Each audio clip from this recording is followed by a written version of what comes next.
Hey there, StarCraft fans! It's Falcon Paladin coming at you with yet another edition of StarCraft2 Legacy of the Void. And today it's going to be a game I already cast, part of the Infinity Gaming Saturday Showdown last Saturday. I'm going to put a link to the Twitch stream that I casted at in the description. Every single Saturday at 8 a.m. Eastern Time in the United States, I'm going to be casting StarCraft2 professional games. And if you want to watch it, then go ahead and click the link and hit follow to be notified every single week on Saturday. Okay, so this is going to be a ZVP here on Parasite, the Ladder Edition. Bottom right-hand corner is going to be the blue Zerg player. It is Cham. Top left-hand corner is the red Protoss player. It is Goblin. Now, Goblin is a Croatian player currently playing for Infinity Gaming. He really loves his carriers. I cast him a whole bunch as part of the Gauntlet Global Open back when that was still a thing. And he showed up a lot to that thing, really did well, beat some players with his carrier play. He just has it down to a T. He knows how to stay alive long enough to get there, and then how to use those abilities well when he does. In the bottom right is Cham, Mexican Zerg player, probably a higher level player than Goblin is, I'd have to assume, based on some of the previous results in that Cham does make it further in WCS events than Goblin does in general. So we'll see how Cham does here today versus the Protoss, who's going to go Sky Toss, who's going to go things like Archons and Storm, and see how he can work against that, what his strategies will be. So again, check out the Infinity Gaming Twitch scene. I know a lot of you guys don't even like to watch my Twitch scene out there, my Twitch stream out there at twitch.tv/FalconPaladin, but seriously, I will be casting live, really high-level StarCraft stuff. Petit Drogo, we got Denver, we got Namshar, we have sort of involved in these things. We also have, who was the other player that showed up? Soul showed up as part of another one. So it's just going to be basically Infinity Gaming challenging a bunch of other high-level clans to a team all-kill situation, which is a lot of fun. It's basically a best of 7 where each team sends out one player to play against each other. The winner stays, and the other team who lost has to bring out a new player. And whichever team wins 4 games first basically wins the whole thing. It's a lot of fun, you guys. It's a whole ton of fun. I love casting it, and I just basically click on the link in the description, okay? All right, so Stargate first here from Goblin. No big surprise there. Cham is interested in killing this scouting probe, and the scouting probe was like, okay, I was just looking. I'm not throwing down pylons. I'm not trying to cannon rush you. Just checking it out. Okay, goodbye. Go get him, Adept, says the probe. And third base here for Cham, north of his central hatchery in the main base. And I'm wondering if there are enough Zerglings here to take out this Adept. Where the heck did they go? I'm looking on the mini-map. I see a queen. I see... Oh, they're just sitting... Wow, they are really... That's the thing with blue Zerg, man. It really melds into the creep here. Purple does the same thing. There's the scout. The shade gets the heck out of there. Tries to see third base going to finish. Is there a lair? Is there a double gas? No, and no. The natural base is fairly well saturated, so no, it's not going to be a 2-base attack, which would be problematic for Goblin, as again, he really wants to eventually get to these carriers. He's going to do his very best to make sure that he can. So Overlord scouting out. This Overlord is here, recognizing, okay, a Phoenix on the way. Air from Goblin, which I should be able, I mean, basically... It's going to die here. The Overlord's going to die, but I got the information it needed. It was a real Phoenix first with an Oracle follow-up here from Goblin. So Oracle's name is going to be Karl Franz. After fighting chaos and being sucked into a chaotic rip in time, Karl finds himself shoved into an alien craft. Disgusted and irate at first, Karl soon realizes that Protoss technology removes heresy like no other creation, magical or technological, he has ever seen before. Karl Franz, no idea who you are, man. I was trying to figure it out a little bit earlier. I guess I could do a quick Google here, but it's more fun to me in the comments for someone to be like, Falcon, you don't know who Karl Franz is? Seriously, watch some TV every once in a while. You guys, there is so much TV in 2019. Doing my best to catch up. I did watch Mob Psycho 100 Season 1. It's an anime. You can find it on Crunchyroll. It's really good. It's some really good anime. I laughed. It's made by the same dude who does One Punch Man, or at least is influenced by, or produced by, or something like that, and it really has the same feeling that One Punch Man does. So here comes Karl. He does get a couple drone kills, nothing too crazy there. Oracle Oracle Harass is just not good as it used to be. I went back and watched some of my older casts from Heart of the Swarm. I actually have a subscriber who's going back through and watching every single one of my StarCraft casts I've ever posted on the channel, starting back in 2015. And I'm just, first of all, I'm in awe by this. I had no idea that somebody would ever want to do that. I'm assuming somebody else has probably done it in the past and just not told me about it. But he's been leaving comments being like, hey, this is a good game. And like, good strategic resources here from both of these players.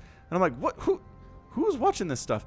Anyway, I watched some of those, and man, Oracle Harass used to get upwards of 5 to 6 kills just as a matter of fact, especially against Zerg. And then Zerg eventually got to the point where they were like, you know what? Oracle's good. Queen's good. 1 Oracle, 1 Queen before 1 Oracle. 1 Spore Crawler, 1 Queen before the Oracle shows up. And that should be enough. Now look at this. Goblin going for that double Stargate action. More Phoenix showing up than perhaps you normally would expect them to. That is exactly how this works with a double Stargate. It's intended to kind of catch the Zerg player by surprise and kill upwards of, 15, 20, 25 units. And so far, that's a lot of dead drones here. And the problem is, in my personal experience in casting this strategy is, sure, you could probably kill a lot of drones versus a Zerg player with this number of Phoenix. The problem comes when the Zerg player feels pretty safe against anything else. Doesn't have to make roaches, doesn't have to make banelings or Zerglings, just making drones, replacing the ones that die and continuing to drone up here. It really kind of gives the Zerg player a little bit of more free time to get up to where they want to go, to tech up to what they want to tech up to. And I just don't know if it's entirely that good, if it's entirely viable. You know what I mean? Got some Lings checking stuff, third base has been scouted here, got Zealot, got Adept holding the line. Oracle running around. Oracle does have those 2 kills. More Phoenix in production. Phoenix just, again, trying to pick up drones while taking shots from Spores and shots from Queens here. That is a lot of drone kills. Like I said, you can have upwards of 15 or 20, and it just doesn't seem to matter. It's not like if you get 15 or 20 kills with these Phoenix, you're going to win the game. You're just not. That's exactly what I've seen in my casting. So far, 9 workers killed. It's not 15, it's not 20, but we're getting there. It's continuing to triple pump Phoenix here. And what this does is it keeps Hydras and Roaches away from your base. So it allows Goblin to tech up, allows Goblin to get his 3rd base up, allows him to get the tech that he needs, the fleet beacon that he needs here at 6 or 7 minutes, and begin carrier production at 7 minutes and 11 seconds, which is kind of insane. Phoenix picking off Overlords does manage to supply block Cham, killing a couple of these Hydras, and you're watching this and going, yeah, Falcon, what you said about Phoenix Harass not being all that effective, he just wiped out a ton of Hydras. He has killed 13 drones. Yes, and he's keeping the Zerg player back, but I'm just telling you, it doesn't lead to an automatic win. So sure, you can try this on the ladder, Protoss friends. See what you can do with it, but in the end, it just seems like a big Hydra ball, big Roach ball. More than you can handle will show up, and you've invested too much into Phoenix, and then suddenly you're toast. I'm not saying that's what happens here today, because I don't want to spoil anything, but Cham is definitely going for an infestation pit at 7 minutes. It's just, it allows you to tech up in ways you normally can't. The thing is, he doesn't have a 5th base, which I feel like other Zerg players have been able to do against this, honestly. Man, picking off more of those guys. Drones immediately getting replaced into that extractor, which is exactly what you want to do here. But the carrier group, man, is already at 3. It's already at 3. We're making 2 more at a time. Stasis Ward's coming up right now. And at Cham, at this point, I mean, you really carriers, if you have carriers on the other side, Hydras are not going to cut it. What you want to be doing here instead is going for a Spire with Corruptors. Corruptors are the fantastic answer. Going through Pathogen Glands and Infestors. Also very good as Neural Parasites, which is something that Cham might give a shot here too. Now, Baneling's up here in the north section, trying to roll into the 3rd base and get some probe kills. That said, there are 3 cannons, soon to be a 4th cannon, and a shield battery in there. I'm not sure how effective that is going to be. Phoenix still cruising around, trying to find stuff to take down. There are enough Hydras at this 4th base that I don't know they want to come in, and they don't. That's too many Hydra. That's basically a 1-to-1 ratio, and that's where things get a little bit iffy. 5th base is on the way for Cham. Banelings do roll in. Ooh, I missed that. Let's go back just a tiny bit. The Phoenix. Oh, they're not even fast Banelings. All right, well, sure. 3, 4 probes die. Cannons having a wonderful time shooting those suckers down. None of the cannons actually got killed. Just the 4 probes. So we are moving into a really heavy macro-style game right now for Cham. He's got 5 bases. 5 bases is almost overkill for a sub-10-minute start to this game. He's got 142 supply, 140 supply. He is getting Neural Parasite. He is going for Centrifugal Hooks for his Banelings, giving them that armor upgrade and the speed upgrade. And just more and more Spore Crawlers being thrown up. Just recognizing the threat that these carriers are. recognizing the threat of the Phoenix. He's kind of stopped making Phoenix, though. He's got a mothership coming in. He has a mothership. Oh, there it is. Mothership here. Hello, mothership. We don't see much of you, honestly, but there's that beautiful cloak animation. Makes everything kind of vaguely blue, but at the same time translucent. So not transparent, because transparent would mean you couldn't see anything. But the links do say, a whole ton of carriers. Fantastic stuff. Actually, they see the mothership. They can't see the carriers because, again, of the cloaking. The aforementioned cloak. All right, man. See what I'm talking about. 23 workers killed by Goblin. 23. But look at Cham. 86 workers. 86! He's fine economically. He's going for a hive. He's going for neural parasite. He's got 5 bases. There's your spire. There's your second spire. Yeah, I mean, I'm really get the feeling that Zerg players would rather play against a double, triple Stargate opening with a ton of Phoenix from Protoss than any other opening. I really do. Here comes some more Baneling attacks. Can we get any of these probes? Nope. 3 probes go down. Not really worth the effort there. Resources lost. 5,300 for Cham. 2,200 for Goblin. Army supply 91 to 67. Goblin, these carriers are big time on army supply. And Cham just doesn't have anything but really a handful of Hydralisks, a whole ton of Infestors, mind you. He's got 12 Hydras, 18 Lings, 9 Infestors with Pathogen Glands, so they're already up north of 100, 150 energy there. And looking ready to throw down those neural parasites. That is another base from Goblin, though. I mean, he recognizes how hard it is for Zerg to get up the Corruptor army that they need to really knock him down for a while. So he's got 5 bases, 5th base warping, and 5th base by Cham is up. It's not saturated, just because, why? I mean, he's got 81 workers, which is enough to saturate, not even enough to saturate his 3rd. There, his natural could do some worker transfers with 4, but not going to be too huge of a problem. Greater Spire on the way now. From Cham 2, we got more Banelings rolling on in up here at that north 3rd base. They do get, I don't think, any probe kills necessarily. And the carrier group continues to grow. There are 9 of them. We are making Corruptors. There are 9 with 5 more on the way from Cham, so he knows what he needs to deal with. His Corruptors are the answer. Neural Parasite can be the answer as well. And creep spread has been pretty good across these 3 lanes from Cham. Not the greatest creep spread of all time. Not Scarlet level creep spread where she obsessively pushes the creep as fast as she can. That said, I haven't cast a Scarlet game on the current patch, with the exception of that free-for-all I posted on Sunday, which, by the way, if you missed that, if you don't like team games for some reason I don't understand, go back and watch that. It is the hardest I've seen professional players play in a free-for-all situation ever, and that's because the loser, the first person to be killed in that free-for-all, would have to do the dishes in the Root Unity team house that day, which is just, it's such a brilliant punishment. It just makes me so happy that these players were playing so hard so they didn't have to do the dishes. It's wonderful. Cham going for a 6th base, the 3 o'clock position. More Banelings here. The Banelings are upgraded +2, +1 with centrifugal hooks, which means they can one-shot probes now. That +2 really makes all the difference here on Banelings, whether they can one-shot probes or not. Adept comes wandering in. Is there a base here just out of curiosity? Yes, by golly, there is. There are also Hydralisks around. The Hydras have muscular augments and grooved spines. It's more Baneling stuff, man. More Baneling stuff, man. I mean, this one's more of a take down the infrastructure here. Like, take down the pylons, take down the cannons. See what happens there. But they're just getting replaced is the problem. More Lings along the right side. And a Goblin really has just been extremely patient. It's like, man, if you want to let me have 5 bases, I am okay with this. Please, by all means, let me have 5 bases. And we'll see how things go after that. More Banelings in production. Cham's kind of wasting resources on this. He's lost 7,000 to the 3,000 the Goblin has lost. And I think a lot of that is these Banelings just not making adequate, fair trades on these probes up here. You know what I mean? So there's a lot of warp gates, getting an observer here too, and recognizing that Infestors are going to be part of the deal. Look at Goblin taking a 6th. 6th base, left side, 9 o'clock position. There is an army here from Cham, though. There are Corruptors. There are Vipers, there are Hydras, and might actually shut this thing down. Coming in from the backside, though, big old scary Protoss Deathball, Archons, High Templar, Carriers clearing out creeps, 4 Crawlers trying to fight in here, 2 Archons trying to get rid of all those dudes. There's the Neural Parasite, there's the Storm on the Infestors, though. We got Infested Terrans tossed down here as well. The Neural Parasite is catching 2 of these carriers at the very least. More Infested Terrans come up, and that anti-R is just insane. Corruptors focusing down carrier groups. There are so many carriers getting focused down right now. Bam, another one down. The Phoenix here to fight, I guess. Dude, don't pull the infested Terrans back. They're needed. They're needed for the fight. There we go, getting some nice shots off. The 6th base is canceled, and there's creep here from Goblin. So Cham wins the first major engagement of this game at the 14-minute mark. Good job by him. Some Lings caught in a stasis ward.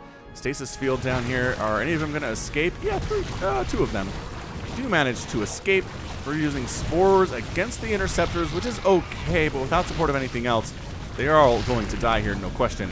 Revelation actually being used to kill creep tumors too, which is really, really fun.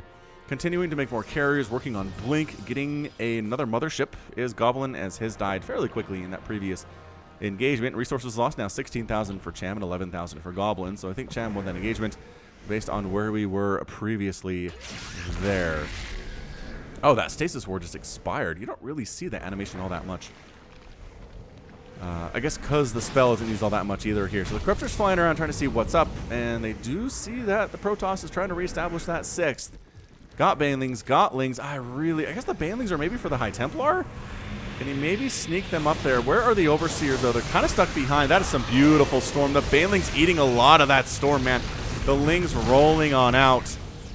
And Cham retreating from the position. He doesn't like what he sees. Still no 6th base from Goblin. And I think Cham should use this situation to expand himself. He needs to expand here. There's a Zealot hanging out, but obviously he can be killed fairly easily by whatever the heck you want to send that way. Some Banelings, some Lings, some Hydras, like take your poison. At this point, there are good options for Cham. Goblin re-warping in the 6th base. He's just been fairly well left alone. 23 workers killed by the Protoss player, 13 by Cham. Goblin is sitting on 71 workers, which seems to be a fairly happy, sweet spot for him. Another Revelation thrown down. There are the infested Terrans getting stormed quite nicely. Feedback tossed down on something there. I don't know what it is. And here we go. Corruptors trying to fight against whatever they can. The Archon's getting right under them and actually wiping out all of those Corruptors. More Neural Parasite happening. Corruptor Ball is getting lower and lower by the minute here. Carrier interceptors are just hitting everywhere at once. There are some Void Rays in the mix. Some infested Terrans are up. They do prioritize the air units. But wow, Cham's army gets wiped out there. The resources lost now 29,000 for Cham, 70,000 for Goblin. Doubling up again on those numbers. Crikey, Goblin pushing in here again, clearing out creep. A lot of creep tumors have been killed in this game thus far. Spore crawlers trying to return home. How about no? How about no? You're not allowed to return home. How about we just kill you instead? Man, is Goblin going to be able to take down this 5th base of Cham? Where are the Corruptors? Here they are. Here are the Corruptors. Here are the Infestors. There are the infested Terrans. And yeah, they do pretty well against Interceptors. Void Rays versus Corruptors, though, kind of incredible. What needs to happen here is the infested Terrans need to be focusing down the Void Rays. And I don't know that they are necessarily. They're doing a pretty good job with whatever. Oh, don't go back. Don't go back, but it doesn't matter. Holy smokes, a lot of stuff died. Some stuff got recalled out, but not all of it. That is the nerf. That is the nerf that we've seen on recall recently. Can't get your whole army back home. 33 to 22,000 resources lost. Zerglings versus the Stalkers and the Zealots. Void Rays here versus Corruptors. Are there enough Corruptors? Kind of looks like it. Kind of looks like maybe it is, but where's the support? Where are the Infestors? Where are the Hydralisks? Where are the Lings? Where are the Banelings? Nowhere. They are nowhere for Cham, and he's not able to shut down that 6th base of Goblin. That is a happy, happy 6th base indeed. Flank attack, carrier down, man. Every carrier that dies is a massive victory for Cham. They're eating a lot of storms, though. Just trying to take down those carriers while the Void Rays happily chew and munch upon their bodies until they explode in blood. And once again, Goblin able to hang on to this 6th base. That's a lot of dead Corruptors. 40,000 resources lost now for Cham. Creepsword continuing to push up. This needs to be a situation where Cham has the support of the infested Terrans, has the support of maybe some Fungals, has the support of maybe some Hydralisks on the ground at the 2. But the problem, as usual, is that if the storms are on point for Goblin, that is problematic for Cham and those ground units.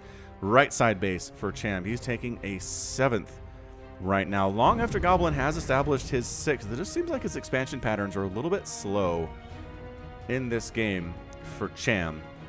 I mean, his bank is nothing right now, which is not where you want to be at the 20-minute mark of a game when you're Zerg and you have this many bases. It means you've lost a ton of stuff and are not doing very well in these battles. Corruptors flying up again. There are the Void Rays. Ooh, Stasis Ward catching some of the Zerglings. I'm not sure how much that matters. I think they would have died pretty much instantly anyway. But once again, falling back now that they've been revealed. There's nothing but Carrier and High Templar and Observers here from Goblin right now. APM for these players is real high. If we take a look at it down below, it's, by the way, it's 121 to 72 army supply. Goblin is doubled up Cham on army supply right now.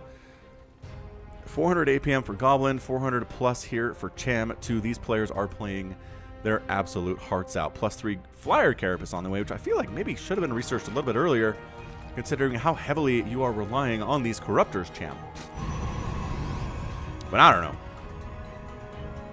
What do I know? You are a GM professional level player competing at the WCS level, and I am 100% not. That said, I do watch in the cast a lot of StarCraft, so... Cham probably wins that thing anyway. More Infestors in production. How many are there now? 5. We'll make it 6 total. More Spore Crawlers getting picked out of the ground. Good fungal there. Actually, a bit of a fungal. Catching those carriers. It doesn't hurt them necessarily all that much, but it does slow them down. Meanwhile, Zealots are wrecking that 3 o'clock base for Cham. Corruptors flying on in, just trying to get rid of the Void Rays. Once the Void Rays are gone, I think the carriers are down. But look at him trying to target fire the carriers while allowing the Void Rays to just kind of wipe him out here. Archon on the ground just having a wonderful time killing Queens. 9 kills on that dude. Corruptor, man, I'm telling you, the Archons on the ground are massively important here to Goblin's victory. Zealots running on down to the 4th base and causing more problems down here too. This is basically a dead base. I'm not sure how much it matters, but this here 6th base is a huge deal for Cham. He's gonna lose it. Goodbye Hatchery, goodbye Overlord, goodbye Creep Tumors as well. Actually, where the heck are his Observers? I don't know that he has any. Zealot's trying to run in it to the 4th base. No. Save the Zerglings. Absolutely not going to happen. And a bit of a multi-pronged attack here. So Zealot's rolling into the natural base while the 3rd base is under assault by Goblin. Goblin wipes out the 3rd base too. He's killed 2, 3, 4 hatcheries in the last minute and a half or so. Cham is in a lot of trouble. 184 to 94 supply. Corruptors flying on in. Hydra's fighting Neural Parasite on one of the carriers, trying to help fight for the swarm right now. I don't know if Cham can hold this thing. I really don't. Oh, no. Oh, Oracle. Carl is dead, everybody. 11 drones killed right now. The carrier group is still alive, just melting Hydralisks on the ground. That said, there's the recall and losing a Void Ray in the process, losing a Void Ray in the process. It is still 166 to 88 supply total, 95 to 48 army supply. Cham is down hardcore. He's got 4 Corruptors and 10 Hydras and 2 Queens, and that's about it. Counterattack. Counterattack from Cham, rolling up to the 6th base. 1 storm. Is it enough? Is 1 or 2 High Templar going to be enough here? It's enough to shove Cham back anyway. Again, the army is not big for him. These carriers, though, actually, no kills on the carriers? What the heck? Are they new? These must be new carriers. 21 kills on that one. That is a veteran carrier. For sure. And that is your good game. Oh, good game. Cham taps out, and Goblin is your winner here in 23 minutes and 9 seconds. What a beautiful, beautiful display of just Protoss might from Goblin. I mean, here is the moment. Yeah, as he's retreating here, here is the moment. And honestly, 101 to 45 army supply, 71 to 39 workers. Cham has he has this income. He has this income right now, 75 gas in the bank, and then he has some minerals coming in. No, you're not going to do this with gas alone. You can't win this with Zerglings and Spore Crawlers and Creep Crawlers and Spine Crawlers and all that. Not going to happen. Not going to happen, dude. These Hydras, the upgrades were good. The upgrades were... Actually, the upgrades were not good. I take that back. I thought I saw those upgrades coming in. No, he had +1 ground carapace, and that was it.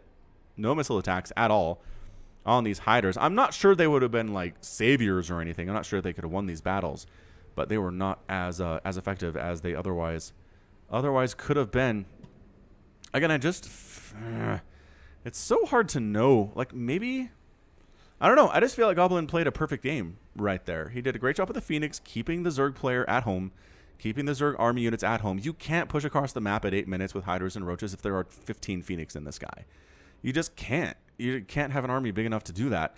And as a result, Goblin was able to get up a ton of bases here. Every time he lost a carrier, he could replace it pretty much no problem whatsoever. He never lost. Okay, did he lose this one? He did lose this base. He lost this base once, but otherwise, he had bases coming up all over the place. He never really was threatened on most of his places, and there were some ineffectual bailing attacks at his third. Overall, ended up losing 14 probes, which in a 22-minute game is definitely fair, especially if you kill 65 of Chams. So great job there by Goblin, taking out a player a little bit better than he is. But good win for Infinity Gaming for sure. And again, please be sure to check out that link in the description to their Twitch stream. All right, so that's going to be it for me. This has been Falcon Paladin coming at you with yet another edition of StarCraft 2 Legacy of the Void. Go ahead and hit that like button. Hit that subscribe if you like what you saw and what you heard today. You can also catch me on Twitter, Facebook, Patreon, and Twitch. All at /Falcon Paladin. And until next time, as always, thank you so much for watching, and you take care of yourself.